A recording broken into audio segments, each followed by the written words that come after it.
DA KwaZulu-Natal leader Zwakele Mncwango joins us on the line now. Mr. Mncwango, thank you so much for talking to us.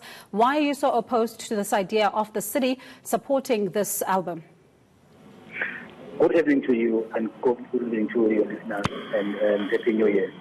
One must certainly say we are for promoting of culture and heritage.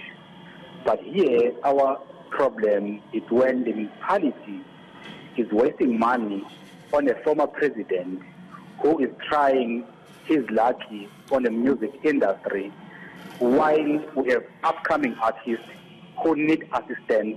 We believe that government resources, as limited as they are, should be spent to those who want to enter the industry, not Jacob Zuma, who's trying to, by all means, to raise funds for his legal fees. So you do not agree with what the unit head, Thembinkosi Ngcobo, said recently, that this deal would boost economic development and promote cultural activities? Look, certainly this issue was never served before any committee of council, was never served before council. It was Thembinkosi Ngcobo, who's the head of parks, who decided to go and visit Jacob Zuma by his residence and made this decision and sign an agreement with Jacob Zuma. We are saying we have to have accountability when it comes to public funds. There is no way we can allow that officials just decide to go and sign a deal with Jacob Zuma without following due processes of council. And we are saying, yes, we must preserve culture. Yes, we must promote our culture. Yes, we must preserve our heritage. But we can't allow that to happen without following processes. And the question is, why Jacob Zuma? There are so many artists in this country who can do this job. And the other question is, why eThekwini municipality? We have government at national level, at the provincial level. Why not getting involved? Why eThekwini municipality? How this will boost economy in eThekwini? How this will boost economy in KwaZulu-Natal? We all know from the fact that Jacob Zuma is becoming a liability in our country, and there is no way we can believe that Jacob Zuma will boost economy by just recording this song. So one of the things that's coming out from what you're saying is that due processes were not followed here. If they were followed, would you have agreed? No. The point here is the due process should be about who is the right person to do this job if we have to preserve our culture, as they are saying. We are saying Jacob Zuma, yes, might have knowledge, but he can write down. We can support upcoming artists. We are saying there is no way we can support public funds to be wasted on Jacob Zuma, while we have a lot of upcoming artists who deserve to be funded by the municipality. The question is, how many artists have been knocking at the doors of this municipality and the province and national government, and no one is willing to listen to them? And just one man who has been popular just for corruption and capturing our state using Guptas, and now we are saying we can fund such a person to record this song.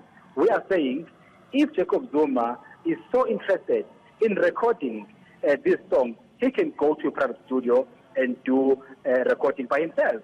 Why we spend ratepayers' money? What benefit, what value by Zuma recording will be achieved by someone who pays rates in eThekwini? That's a quick question you must ask, because they are saying this will boost economy. Economy for who? Are these songs about eThekwini or these songs about heritage or culture in general? Why then you don't talk about national government getting involved? Why eThekwini municipality? We are saying we can't allow this. We've seen this happening with Essence Festival, where eThekwini municipality spent on 3 days event 120 million rand, just spending money because no one is willing to take accountability. And at this current rate, that municipality will collapse. We are saying we are here to stop eThekwini from collapsing. There is no way we can allow eThekwini to spend so much money on Jacob Zuma. At the moment, we don't even know how much will be spent. There is no transparency in eThekwini. It's for the reason we are saying we are concerned that this decision was taken while council is on recess.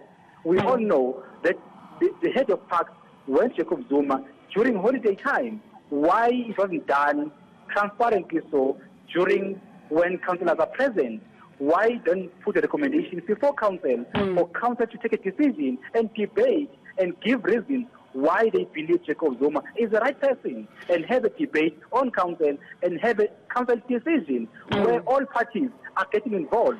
That's accountability, and transparency we're talking about. If I can come in there, Zwagele, can I just, also bring you to this. KZN, there's a whole lot of, areas that are still, needing development. Do you get a sense that this is a slap in the face of those areas that, still lack service delivery? It is. It is. We talk of a city where there's a high level of unemployment, where there are still more areas with no electricity, with no water, and where there are issues of infrastructure in eThekwini. But now you want to spend money on Jacob Zuma. This is actually a slap on the face for the ratepayers of eThekwini. And again, it shows that the ANC government is willing to prioritize one man over millions of South Africans and ratepayers of eThekwini. We are saying as a DA, we are here, we'll do whatever it takes to stop this from being processed. We're going to be engaged with the municipal manager and find reasons from him as to why they are willing to spend money on Jacob Zuma. Whatever it takes, we will stop them from taking this decision. Now, quickly, before I let you go, will you be calling for a special council sitting? I know that you're saying that you're going to be speaking to the municipal manager, but if you're not getting joy there, are you going to be calling for a special council sitting to discuss this? Definitely, what we have to do is we have to engage with the manager. He's the accounting officer. He has all the powers to stop this from happening. He is the one who must sign any finances of the municipality, not the politicians, not Temikosi Ngcobo. Temikosi Ngcobo is just the head of a department, but at the end of the day, the city manager has a final signature, which means we have to engage with him, we have to put pressure on him. I will personally have a meeting with him. I'm going to ask for a meeting with him and have a face-to-face interaction to hear from him why are they doing what they're doing and what can be done to stop this from happening and what can be done to assist upcoming artists who definitely deserve some funding from government, some assistance from a municipality if there are money on reserve. But we are saying let's prioritize service delivery, not prioritize one man over millions of South Africans who are living under poverty. Well, thank you very much. We'll continue to watch developments around the story. That was KZN DA leader Zwagele Mncwango.